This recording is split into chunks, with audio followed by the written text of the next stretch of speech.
하나님 말씀은 창세기 12장 1절 말씀부터 4절 말씀까지만 대독해 드리겠습니다. 여호와께서 아브라함에게 이르시되 너는 너의 본토 친척 아비 집을 떠나 내가 네게 지시할 땅으로 가라. 내가 너로 큰 민족을 이루고 네게 복을 주어 내 이름을 창대케 하리니 너는 복의 근원이 될지라. 너를 축복하는 자에게는 내가 복을 내리고 너를 저주하는 자에게는 내가 저주하리니 땅의 모든 족속이 너를 인하여 복을 얻을 것이니라 하신지라.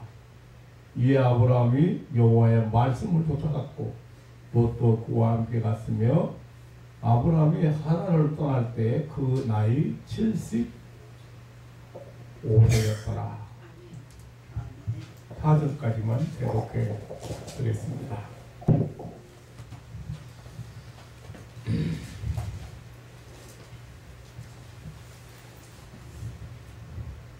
(2023년) 한 해 우리 모두 하나님의 은혜 가운데 잘 보냈습니다. 참으로 오늘 여러분들 얼굴을 쳐다보면서 우리는 기적을 이뤄낸 사람들이다. 아멘. 그런 생각이 듭니다.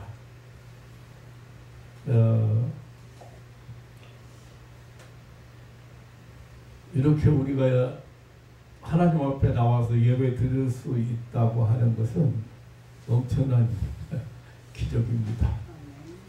언젠가는 안 보이는 얼굴이 있을 거예요. 저도 마찬가지지만 여러분도 마찬가지. 근데 제가 먼저 안 보이지 않겠는가, 나이로 봤을 때는 뭐 그런 생각을 해보죠. 이렇게 예배를 드릴 수 있다는 게 그렇게 엄청난 기적이고 축복이라는 사실을 미처 생각하지 못하고 살 때가 많이 있는 것 같아요. 이 예배, 하나님 앞에 나와서 예배 드린다는 이 엄청난 축복인데,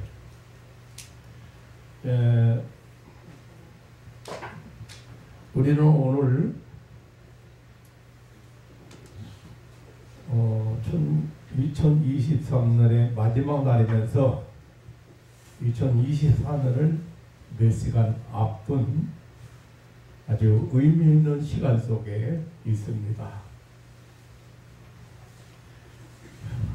사람들은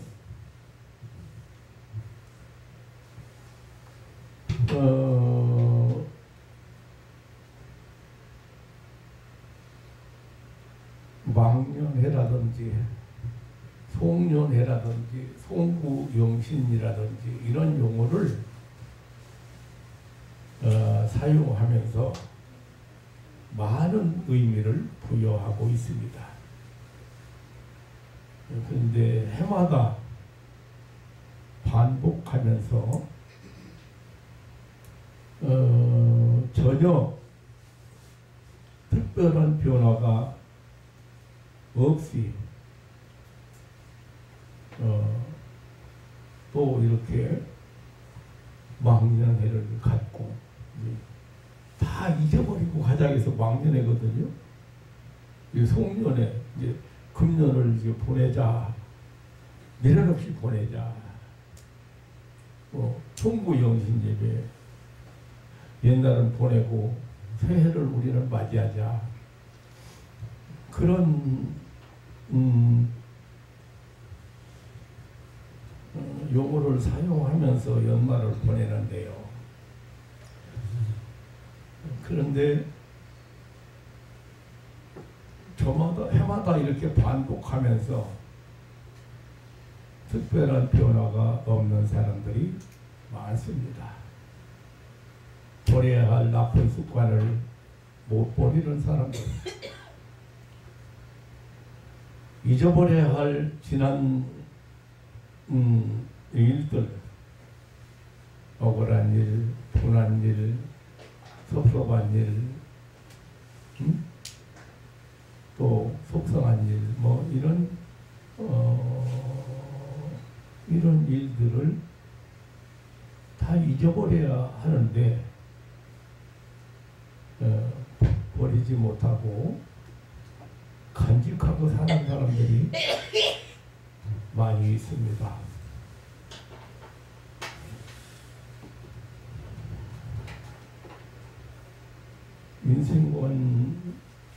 인생관이 분명하지 않다든지 삶의 철학이 없이 그냥 살아가는 사람들도 많이 있습니다.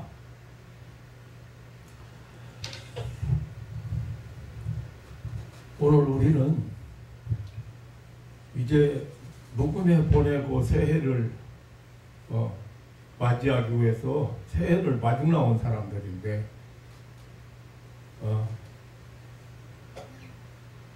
좀 더 이제 의미를 부여하자면 세상 사람들이 흔히 말하는 망년회라든지 뭐 송구영신이라든지 그런 용어를 사용하지 않는다고 하더라도 우리 삶이 좀 새로워져야 되지 않겠는가 하는 그런 생각을 해봅니다. 삶이냐 소유냐라고 하는 책이 있습니다. 미국 사상가요, 정신의학자라고요. 이름이 잘 기억나지 않습니다만은 이 책의 내용을 보면은 사람의 삶을 두 가지 형태로 분류해서 이야기하고 있습니다. 하나는 그 재산이나 가족이나 뭐 권력이나 명예나 이런 인간이 가지고 있는 것들을 갖고 싶어 하는 것들을 그런 게 소유하고 싶은 욕망을 충족시킴으로써 성공의 쾌감을 느끼고 가치를 발견하고 사는 그 생활 양태를 이 소유적인 삶이라고 표현을 했고요. 또 하나는 삶 자체의 의미를 찾아 사는 삶을 말했습니다.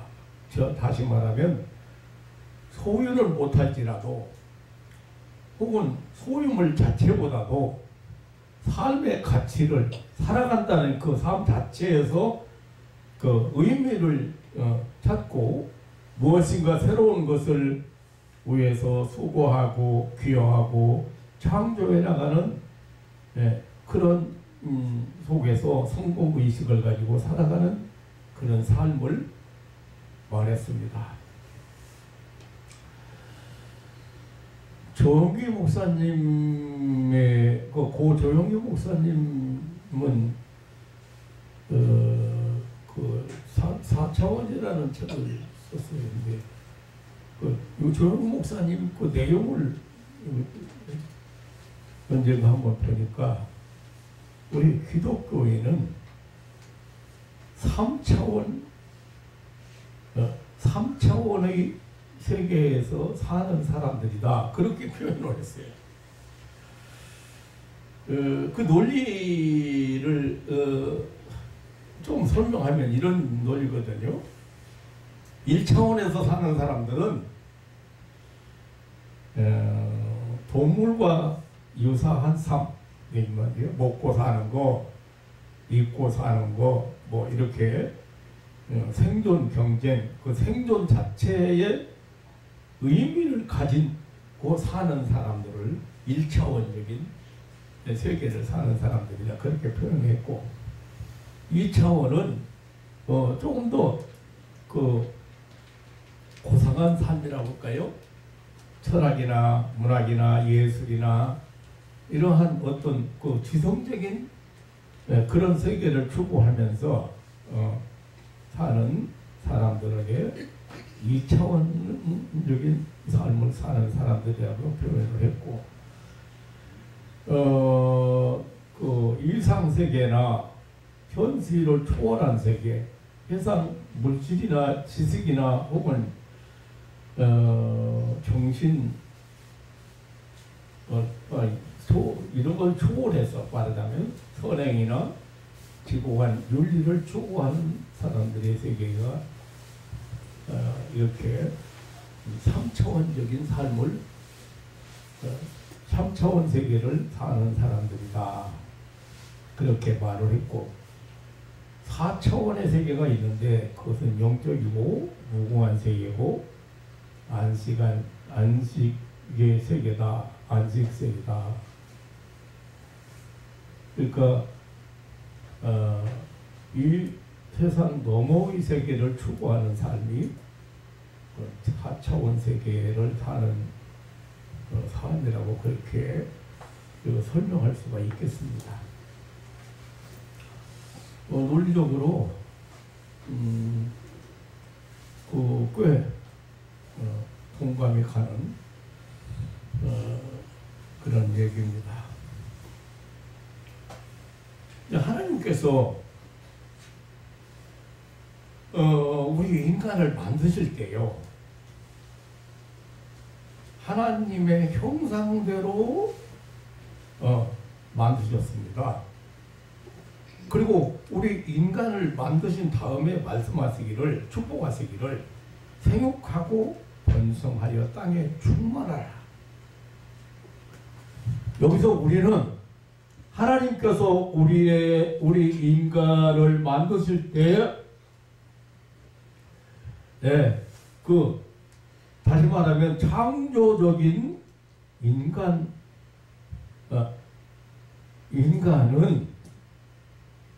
어떤 인간인가를 우리가 발견하게 됩니다. 그런 소유적인 인간으로 만들지 않으시고 정말 창조적인 인간으로 우리를 만들었다는 사실을 깨닫게 됩니다. 그리고 우리 인간에게 내려준 축복의 말씀, 생육하고 번성하고 정복하라. 이것도 이 소유의 개념이 아닌 창조의 개념으로 우리가 생각할 수가 있습니다. 그런데 오늘 문제는 너무도 많은 사람이 이 소유적인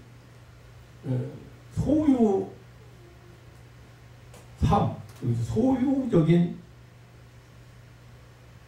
그런 삶을, 그런 생활에 집착한 나머지 삶 자체를 잃어버리고 살아가고 있다는 데 있습니다.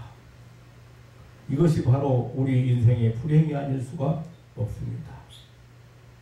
소유냐 삶이냐라는 책에서 그렇게 말했거든요. 소유적인 삶에서 창조적인 삶으로의 전환이 바로 새로운 인간상을 형성하는 길이고 또 새로운 사회를 이루어나가는 길이라고 말했습니다. 그러나 이것은 쉬운 일이 아닙니다. 소유적인 그런 인간 삶에서 창조적인 인간 삶으로 전환되어 나아간다고 하는 것은 결코 쉬운 일이 아니죠. 사람이 자기 자신의 삶을 전환시킨다고 하는 것은 참으로 어려운 것입니다. 특별히 소유적인 삶에서 창조적인 다른 차원의 삶으로 전환시킨다고 하는 것은 자기 자신의 힘으로 불가능하다는 사실이 불가능한 것 같습니다. 예수님께서는 이런 말씀을 하셨습니다. 요한복음 3장에 보면 성령으로 거듭나야만, 성령으로 다시 나야만, 새로 나야만 하나님 나라를 볼 수 있고 하나님 나라를 들어간다고 하셨습니다.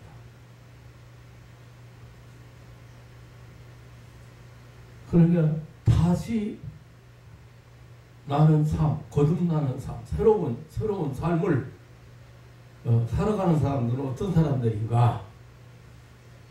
성령으로 새로 난 사람들, 다시 난 사람들이다. 그렇게 예수님께서 말씀하셨거든요.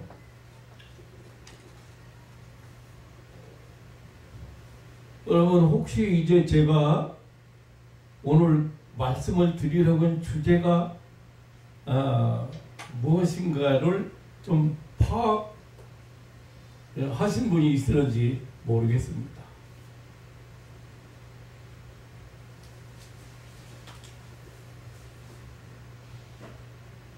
해마다 똑같이 반복합니다.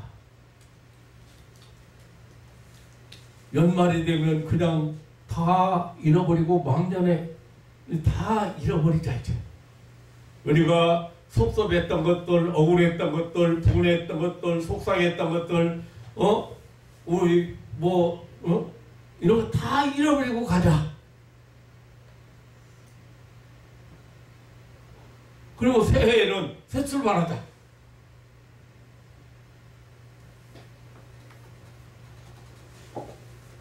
그런데 날짜만 바뀌었지 다시 그런 감정이나 그런 생각이나 그런 습관이나 이런 것을 못 버리고 다시 또 반복하고 있는 것이 있는 사람들이 많이 있지 않은가 그런 생각을 해봅니다. 이제 정동진이야 해맞이 새해 첫날 해가 떠오르는 걸 맞이한다고 해서 거기 수십만 명이 수만 명이 지금 가서 오늘 가서 대기하고 오늘 저녁에 뉴스를 보니까 오늘 저녁에 종로거리에는 제하의 종소리 울리는데 사람들이 인파가 많이 몰릴 것으로 예상한다. 새해의 종을 울리면서 새해를 맞이한다.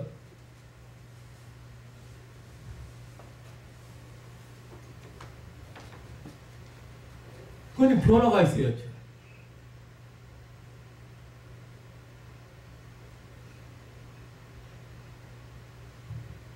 무엇이 지금 하나님의 본래 하나님의 형상대로 만드는 본래의 인간상을 잃어버리고 사는 사람들에게 어떤 방법이 무슨 계기가 바꿔질 수 있을까?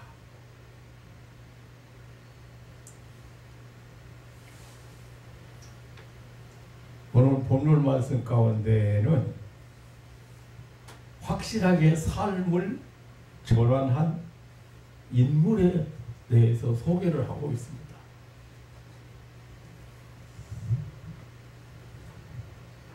정말 소유적인 삶에서 창조적인 삶으로 극적인 전환을 가진 인물입니다.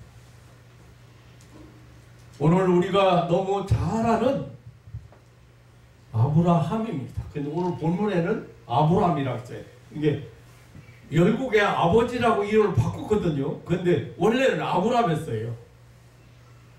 근데 이 아브라함을 여기 지금 창세기 12장에서 소개를 하고 있습니다. 아브라함의 모습에서 이 전환의 계기가 어떻게 이루어졌는지 그리고 그 전환의 내용이 무엇인지를 오늘 같이 찾아보면서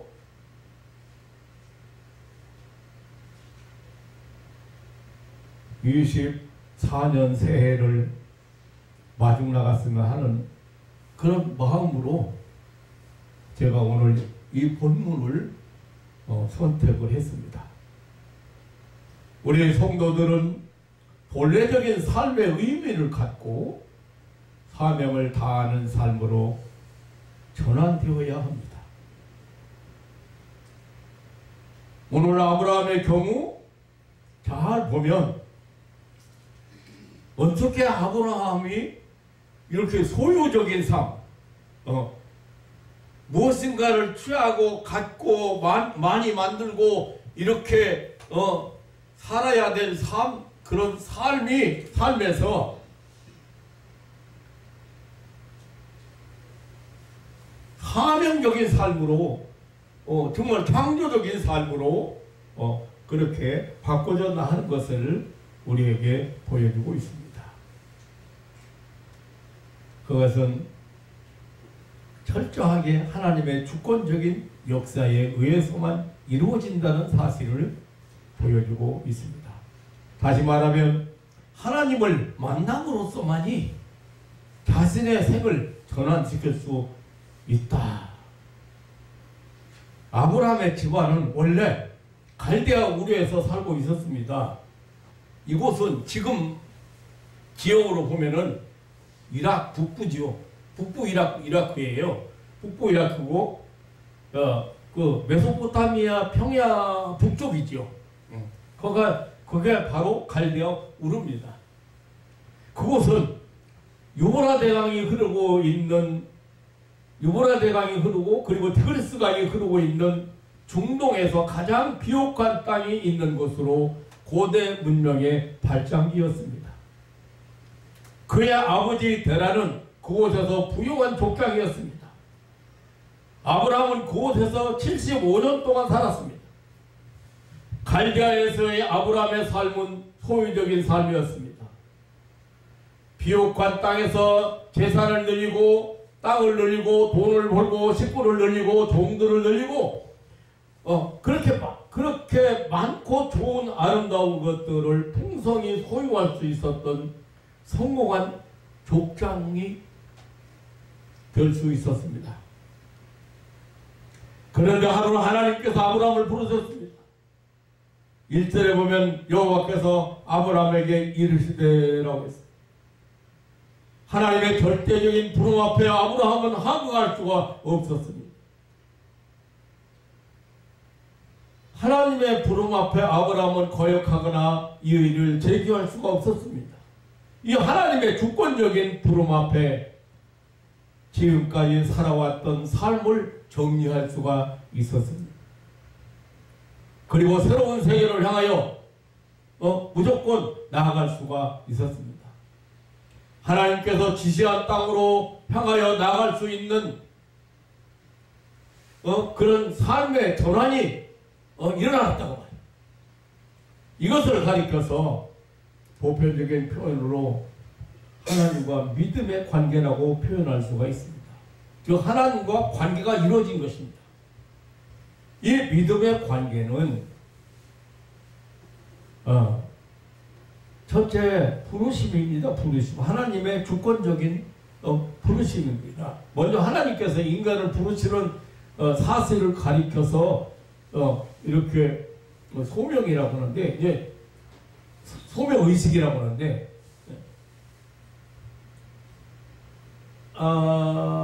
아브라함의 극적인 삶의 변화는 곧 하나님께서 아브라함을 부르셨기 때문에 이루어질 수가 있었습니다.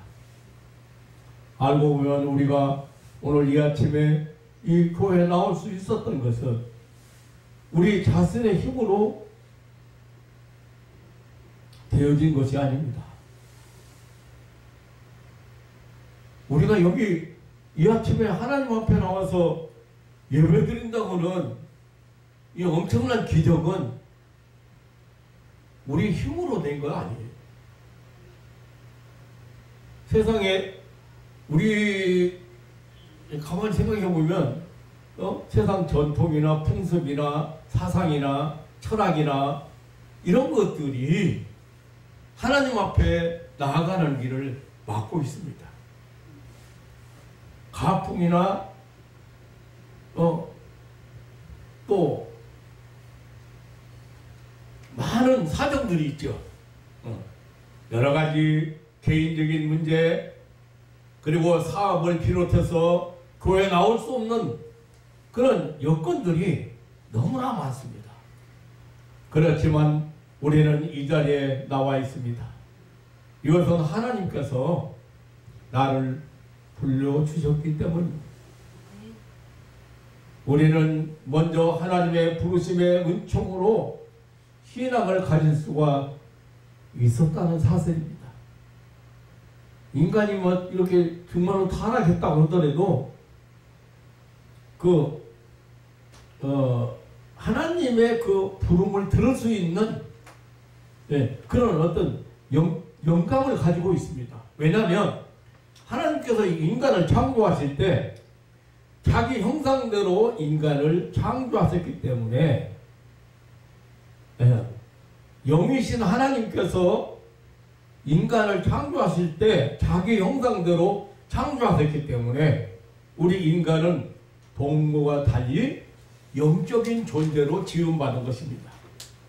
그렇기 때문에 하나님의 부르심을 우리 마음속 깊은데 하나님께서 부르는 부르심을 이렇게 들을 수가 있는 것입니다. 우리가 하나님을 닮았다고 하는 것은 곧 우리의 심령이 하나님을 닮았다고 하는 것을 의미합니다. 그래서 영적인 존재인 인간은 우리의 심령이 하나님의 음성을 들을 수 있는 귀를 가지고 있습니다. 물론 하나님의 음성은 모든 방면에서 여러 가지 방법으로 우리에게 들려옵니다. 저 모세는 호렙산의 불꽃 속에서 하나님의 음성을 들었습니다.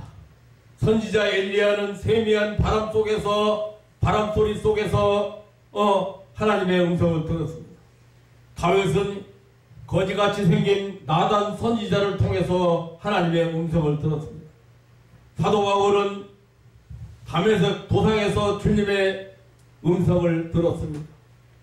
이 부름을 듣는 하나님의 은총 속에서 믿음 생활이 시작되어 가고 그리고 성숙해 가는 것입니다. 부름에 대한 그 응답으로 우리가 바로 교회에 오게 된 것입니다. 하나님께서 여러 모양으로 여러 방법으로 나를 부르실 때 부름에 답하는 것이 바로 우리가 이제 믿음의 시작이고 교회에 나오게 된 것입니다. 그리고 이제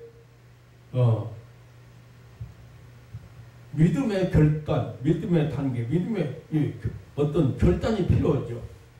하나님의 부름에 응답하고 나아간 사람은 말씀에 대해서 순종하고 결단을 내릴 수 있게 되는 것입니다. 믿음의 길은 곧 결단과 선택의 연속에서 이루어져 나가는 것입니다. 결단이 있고 그리고 선택이 있는 것입니다. 그리고 말씀에 순종하게 됩니다. 하나님의 뜻에 자기를 순복시켜 나가는 것이죠. 하나님과의 관계가 바로 이렇게 해서 이루어진 것입니다. 바로 오늘 본문의 주인공인 아브라함이 하나님과 자기 자신 사이에 이러한 믿음의 관계를 가짐으로써 자신의 삶을 전할 수 있을 수가 있었습니다. 새로운 믿음의 삶으로 바꿔지게 된 것입니다. 그런 고향을 떠나야 했습니다. 재산도 포기해야 했습니다. 75년 동안 사귀어온 친구들을 떠나야 했습니다. 자기가 자라왔던 그 친척이나 부모, 형제, 그걸 떠나야 했습니다. 이는 결코 쉬운 일이 아닙니다. 과거로부터 과감하게 일어선다는 것은 쉬운 일이 아닙니다. 그러나 성도의 삶은 지금까지 소유적인 삶을 살아왔을지라도 이 세상 풍속과 물질과 더불어 살아왔을지라도 부르심과 하나님의 부르심과 믿음의 결단과 순종의 관계 속에서 하나님의 말씀을 따를 수 있는 삶으로 되게 되는 것입니다. 지금까지 떡으로 살아왔습니다. 지금까지 물질과 더불어 살아왔습니다. 물질을 얻기 위해 살아왔습니다. 그러나 이제부터는 나의 삶을 하나님 말씀에 순응하며 살게 되었습니다. 나에게 주어진 사명, 나에게 주어지는 삶의 의미, 나에게 주어지는 삶의 가치를 찾아서 살아가게 되었습니다. 그리고 결단하는 순간부터 하나님께서는 우리의 일생을 책임지시고 인도하시고 역사하시는 것을 믿으시기를 축원합니다. 그런 결단이 없기 때문에 하나님이 전적으로 인도하거나 역사하실 수가 없어요. 하나님의 말씀 따라 어디로 가야 할지 알지 못하지만 아브라함은 갈대아 우르를 떠났습니다. 하나님께서 지시할 그 땅으로 나아가는 믿음 관계 속에서 자기의 삶을 서로 선택한 것입니다. 오늘 우리도 하나님과 나 사이에 믿음의 관계가 성숙될수록 이와 같은 삶의 전환이 생활 속에 매일매일 일어나게 되는 것입니다. 그때에 이루어지는 삶의 내용이 바로 오늘 성경은 이렇게 말하고 있습니다. 복의 근원이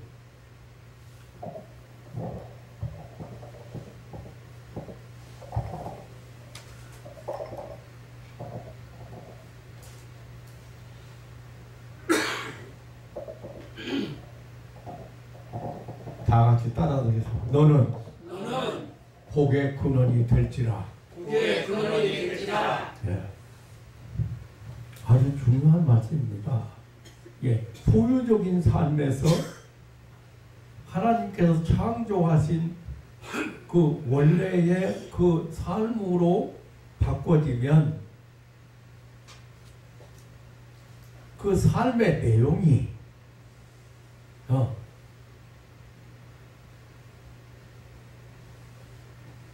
복을 우리가 받고 누리는 자만 되는 것이 아니라 복의 근원이 되는 것입니다. 내가 너에게 복을 주어 내 이름을 창대케 하니 너는 복의 근원이 될지라. 3절에 모든 족속이 너로 인하여 복을 얻을 것이라고.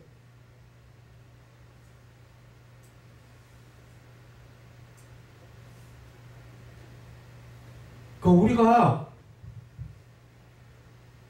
원래 하나님이 원하시는 삶으로 자꾸 바꿔져 가야 되고, 바꿔지면 이젠 복의 근원이 되는 거예요. 이 복의 근원이라는 말이 무슨 말이냐면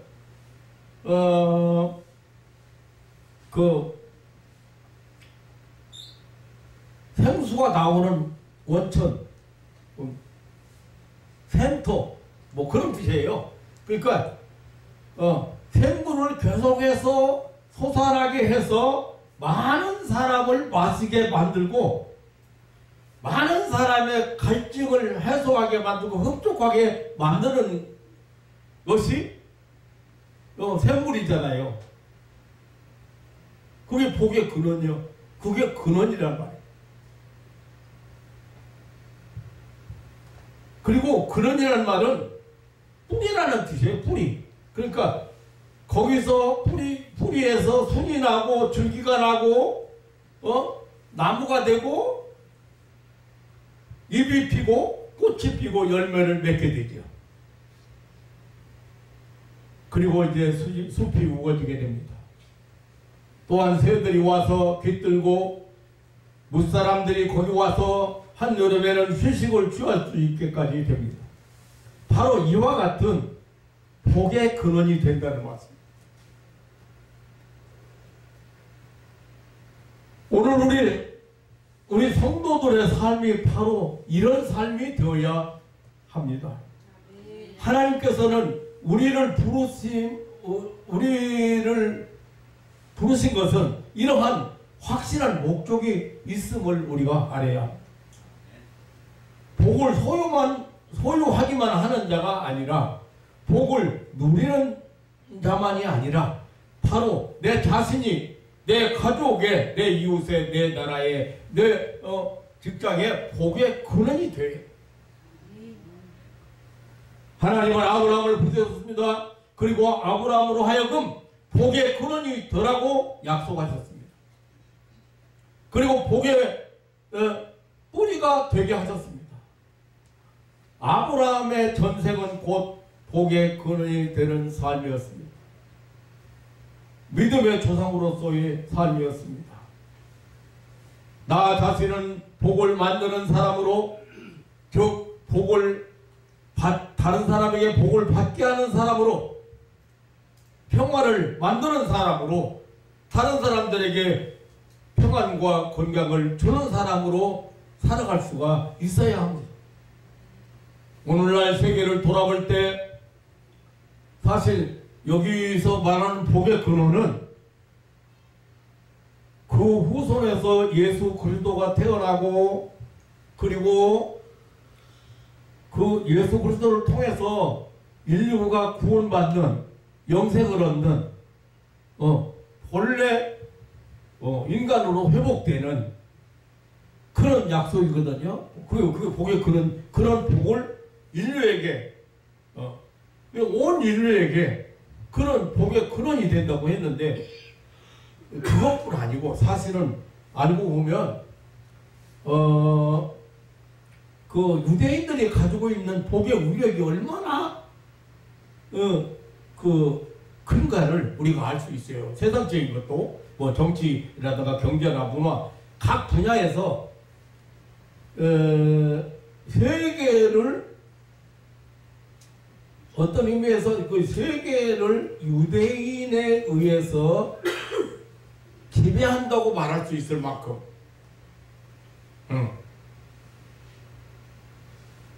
예를 들면은 금융기관이라든가,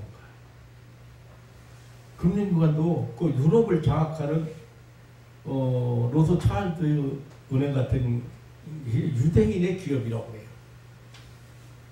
미국의 아메리카 은행 같은 역시 유대인들이 자본력이나 경영진으로서 움직이고 있다고 합니다. 미국의 유명한 백화점들, 뭐 콤볼츠라든가 무슨 시어즈라든가 이런 백화점들 있잖아요. 그런 백화점도 그렇고, 그 석유 회사인 엑손이나 골프나 셀이나 이런 모빌이나 이런 다 유대인들의 자본력에 의해서 움직여지고 있다. 뭐 화학, 섬유, 회사, 뭐 이거 다 따질 수가 없지만은 뭐 다른 뭐 그런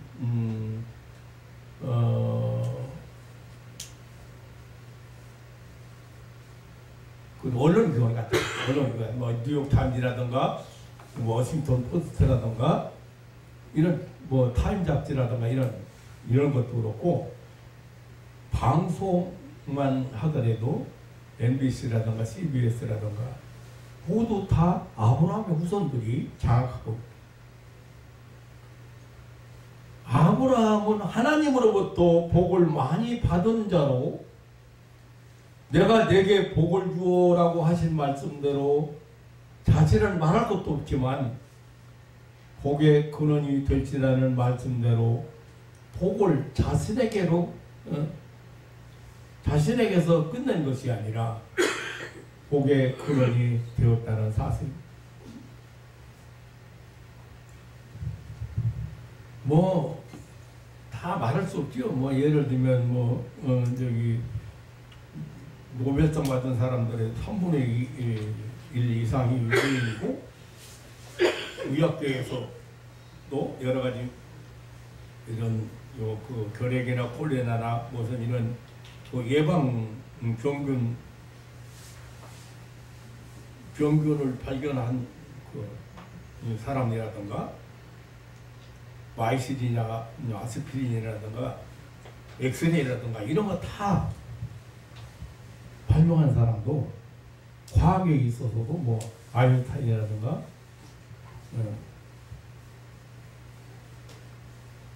기술에 있어서도 심리학에서도 정치학자 중에서도 공산주의 뭐 이런 뭐 예술가 뭐 이런 우리가 즐겨보는 영화 제작 회사 역시도 의대인이 장악하고 20세기 폭스사라든가 MGM 이런 것도 유대인들이 이 손에서 움직이고 있다고. 정치, 경제, 문화, 과학, 기술 분야에까지 얼마만큼 그 복의 근원으로 저들이 활동하고 있는가를 우리가 살펴보고 있습니다. 아브라함은 과연 하나님의 축복처럼 복의 소유자만이 아니라 복의 근원이 된 것입니다. 세상적으로도 그렇다고 말합니다. 하나님께서 사실 복의 근원이 될 사람에게 복을 누릴 수 있는 복까지 주시는 것입니다. 솔로몬 같은 경우에 열왕기상 3장에 보면 우리가 솔로몬 어려서 왕이 되었잖아요. 어떻게 정말로 그 나라를 다스려야 될지 난감했습니다. 그러나 그는 기브온 산당에 올라가서 번제를 드리면서 하나님 앞에 기도를 했습니다. 하나님은 솔로몬에게 내가 네게 무엇을 줄고 내게 구하라. 그때 솔로몬이 하나님 저에게 지혜를 주십시오. 그래서 당신의 백성을 잘 다스리게 해주세요.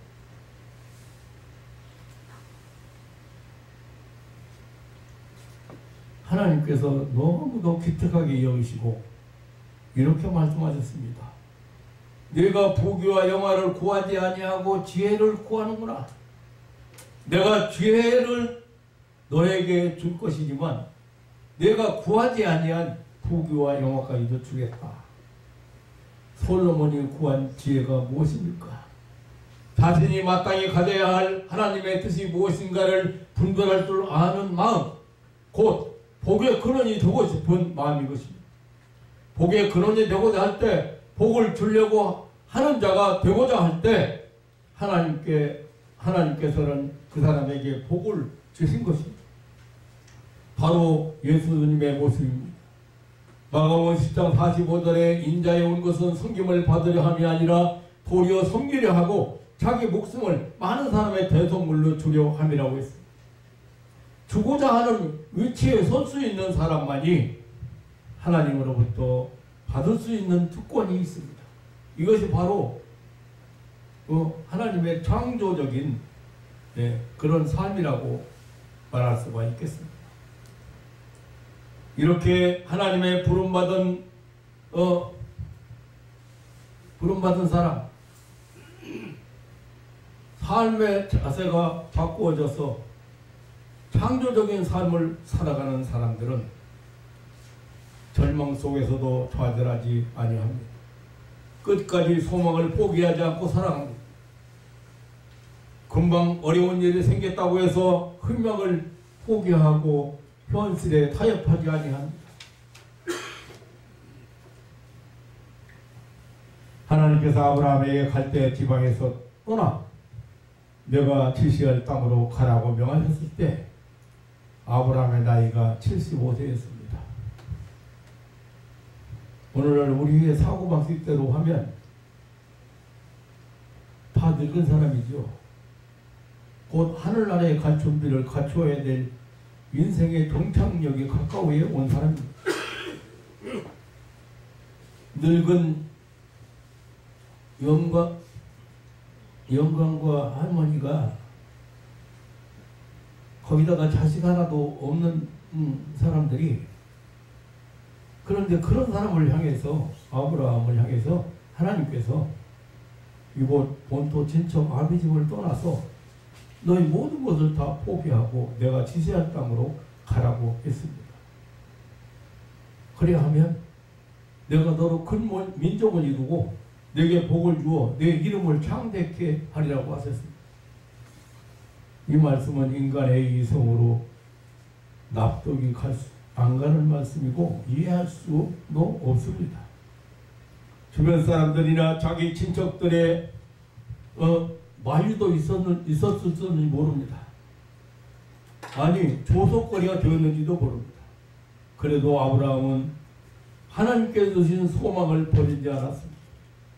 하나님께 주신 그런 약속을 버리지 않았습니다. 그 약속 붙잡고 그 소망을 안고 남방으로 내려왔습니다. 남들이 뭐라고 하든 하나님께서 자기에게 약속한 그 소망을 붙잡고 끈기 있게 남방으로 내려가는 것입니다. 아브라함의 모습, 이것이 바로 하나님의 부름을 입은 자들의 모습입니다. 하나님의 약속을 받은 믿는 자들의 모습입니다. 삶이 전환해서 창조적인 삶을 살아가야 하는 자들의 모습입니다.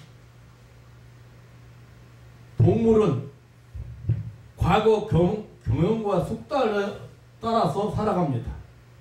그러나 인간은 내일에 흘망해가지고 오늘을 변화시키면서 살아가는 존재입니다.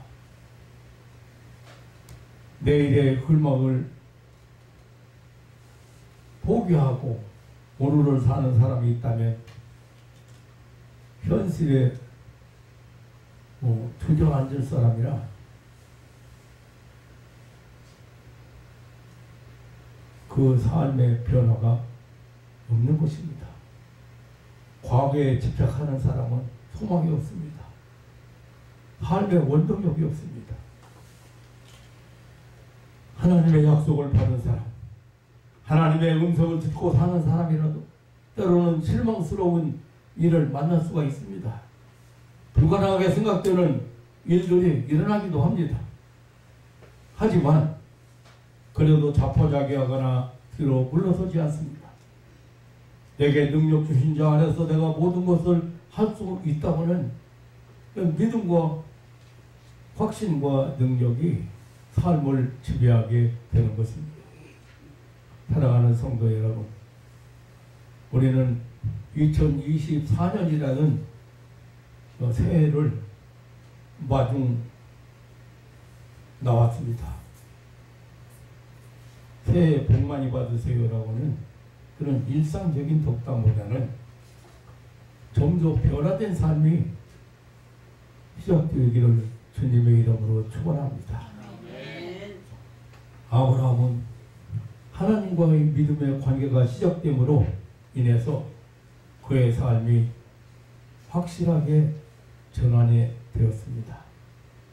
복의 근원이 되는 삶으로 전환되었습니다. 우리 모두는 하나님이 없는 세상, 우상의 도시, 절망의 도시에서 불러내신 하나님의 뜻을 따라 복의 근원이 되는 삶을 사는데 뜻을 가지고 앞을 향해 전진하는 그런 새해가 되시기를 주님의 이름으로 축원합니다. 무엇이든 남에게 주고 베푸는 것은 좋고 귀한 것들입니다. 소유적인 삶을 살아가는 사람들에게 하나님 나라를 소개하고 하나님 나라를 체험하게 하고 살게 하는 것은 참으로 비교할 수 없는 그런 가치가 있습니다. 복에 근원되는 삶으로 하나님의 창조적인 삶으로 전환되면 모든 것을 하나님께서 책임져 주십니다.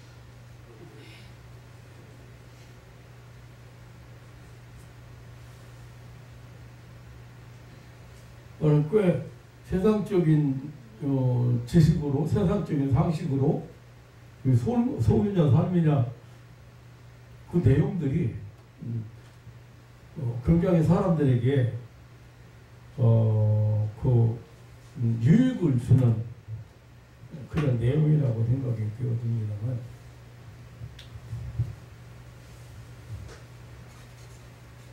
여러분 우리가 살아가는데 여러분들이 결산하는 때 연말에 와서 너무 허무하게 느껴지는 이유는 가지려고만 해서 그래요. 소유적인 삶만 추구했기 때문이고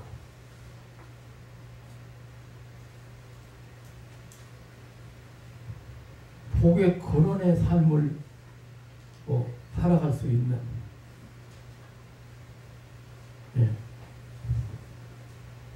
남을 위해서 뭔가 기여한다는, 남을 위해서 내가 꼭 필요하다는,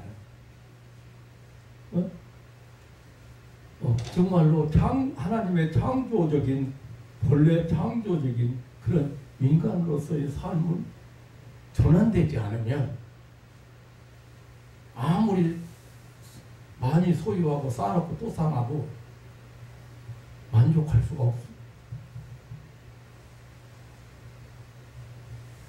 우리가 만족하고 감사할 수 있는 것은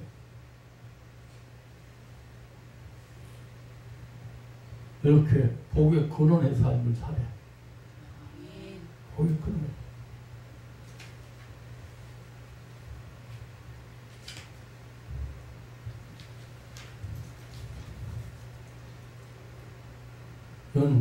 새해 복 많이 받으세요. 이제 인사들이 본 덕담들이 새해 복 많이 받으세요. 모두 그런 말을 합니다. 복 많이 받아서 뭐하게요? 복 많이 받아서 뭐하게요? 내가 원하는 거, 내가 바라는 거 소유해서 성공의 어떤 즐거움을 갖는다? 아닙니다. 우리가 자꾸 허무를 느끼고 연말에 가서 왜 보람이 없고 삶에 보람이 없고 어떤 가치가 없는 이유가 그저 소유적인 삶으로 일관했기 때문에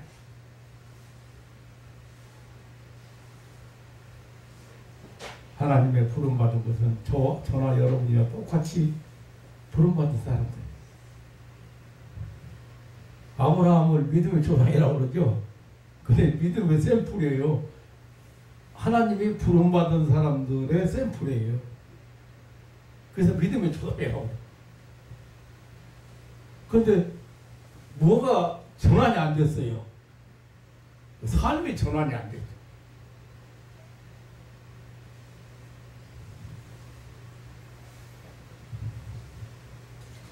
우리는 좀 바꿔봐야 됩니다. 그런데 다 하나님이 책임져 주시거든요. 그 삶이 전환되면요, 하나님 책임져 주세요. 그런데 내가 책임지려고만 하는 거예요. 노후 걱정하고 현실적인 거지. 이거 어떻게?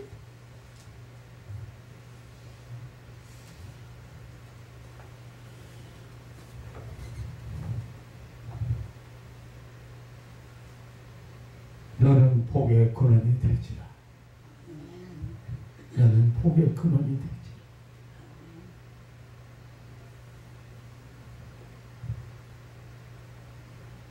반드시 한 사람 살려도 한 사람 하나님 앞에 천국을 소개하고 천국을 살아갈 수 있어도 그것은 엄청난 거예요.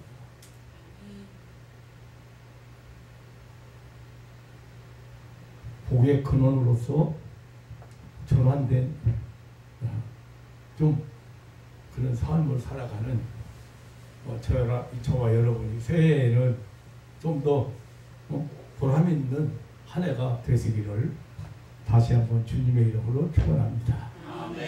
하나님 아버지 놀라운 사랑과 은혜를 감사합니다. 우상의 도시 갈대아 우르에서 75년 동안 살던 아브라함을 불러서 너는 내가 너를 복주고 참되게 하는데 너는 복의 근원이 되리라고 축복하신 하나님.